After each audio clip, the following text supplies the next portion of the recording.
every social structure we know of has some kind of power system embedded in it. It varies in type, but it's there somewhere. In our society, it's mostly concentrated economic power, which has overwhelming influence on the state. That's the core of the power system. Any power system is going to defend itself. And one of the ways it defends itself is by creating barriers to perceiving what it is. And that's something you have to learn to disentangle when you try to investigate a society. It's not hard when you investigate an official enemy, because our own doctrinal system removes the barriers for us.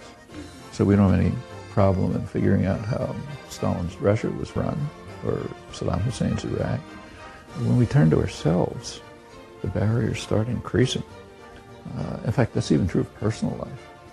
It's often relatively easy to figure out the terrible things someone else is doing and the reasons for them. But very few people are capable of looking in a mirror and dismantling the self-protective apparatus that we have to keep us from looking at ourselves and seeing what we're doing. Is it the right thing? And that shows up magnified when you turn to societies.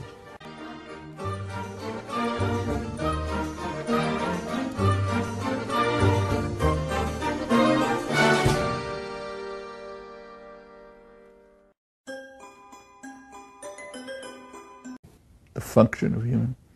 I don't think humans have functions. We're not pieces of equipment.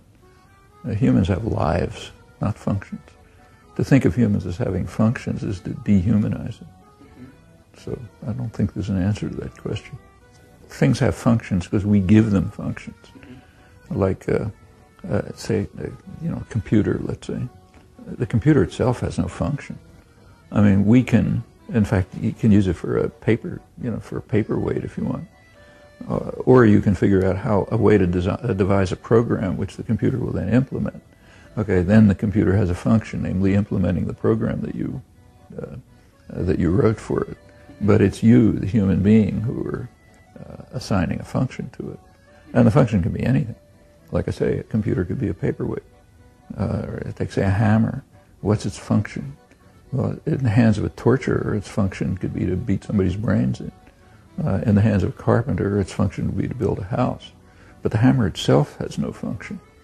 And to dehumanize people is to turn them into objects with functions, like slaves. You dehumanize them. Their function is to pick cotton, or workers in a factory. Their function is to follow orders. In fact, in the Enlightenment, the period, the 18th, early 19th century, the idea that humans have functions was considered outrageous. In fact, you have, like the founder of the modern university system, Wilhelm von Humboldt, wrote in a famous classical liberal, is that if a craftsman produces a beautiful object on command, we may admire what he did, but we despise what he is, namely a tool in the hands of others with a function of producing that beautiful artifact. And that's what dehumanization is. And a lot of, what we call civilization is dehumanization, turning human beings into creatures with functions assigned to them by power systems. And there's no way to humanize people. They are human. You can dehumanize them, and you can help them develop their human characteristics, but you can't turn them into human beings. That they are to start with. In fact, what is civilization? Mahatma Gandhi was supposedly once asked what he thought about Western civilization, and his answer was he thought it would be a good idea. In other words, yeah, let's try to invent Western civilization and live by it. We have certain rhetoric about it, but let's take a look at what it actually is. That's not a bad answer. There's no function to civilization any more than there's a function to electoral systems. You had an electoral system in, say, communist Russia. Well, what was its function? Well, its function was to ratify decisions of the authoritarian leader. In a more free society, the function of an electoral system would be to reflect the popular will in policy. And then we can start looking in a mirror and ask, well, how does our system function? Answer, pretty badly. There's a huge gulf between public opinion and policy. And if we're serious, we ask why that's true. But you can't just ask general questions about the function of these social constructions or physical constructions. The functions are what we give to them.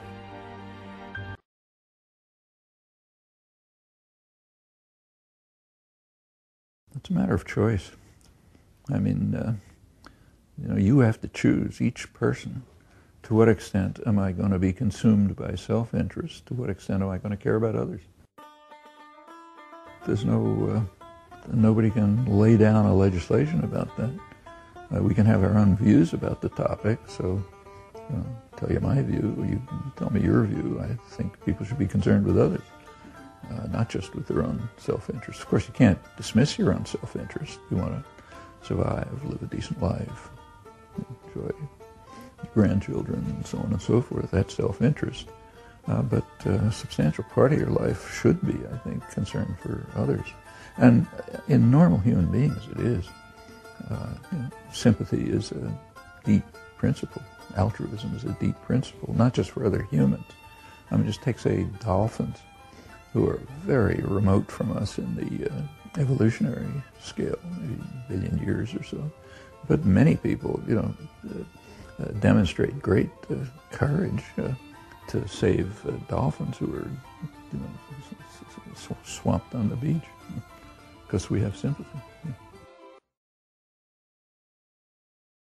In any social structure that exists, you're going to find people who give the orders and people who take them. That's a power system. It takes many different forms. In a patriarchal family, traditional patriarchal family, it'll be the father who gives the orders. The wife follows them. The children do what they're told. Of course, nothing works that simply, so it's all kind of interactions. But that's the basic power system. In a society like the United States, you take a look at it's been pretty well studied, but it's kind of obvious on the face of it. Who makes the decisions about what is produced, what is distributed, what appears in the media, who's in the political system, and so on.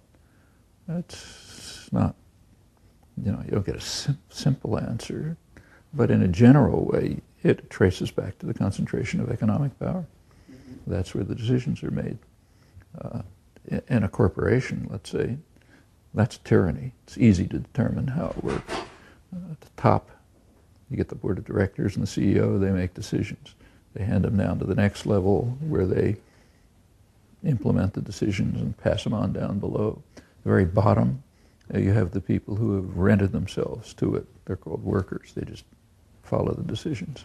Now again, there's interaction, but there's interaction even in the Communist Party in the Kremlin-run society. But and wherever you look, you find the differences between the guys who give the orders and the ones who take them. Power systems don't contribute to survival. In fact, they often are responsible for huge destruction.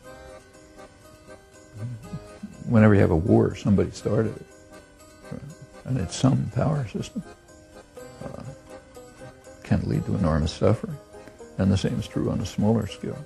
I mean, survival requires cooperation and organization, but there's no argument to say that it requires a hierarchy and domination.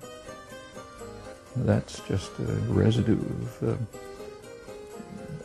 human history, one that should be overcome, and to a large extent has been. Like one of the most extreme forms of power systems was slavery. Well, theoretically we don't have it anymore. Actually, we do, but not in the form in which it once existed. Okay, that's, or take, say, women's rights. Well, pretty recent development for women to have authentic rights. In fact, even in our own societies, pretty much the last half century, 30, 40 years.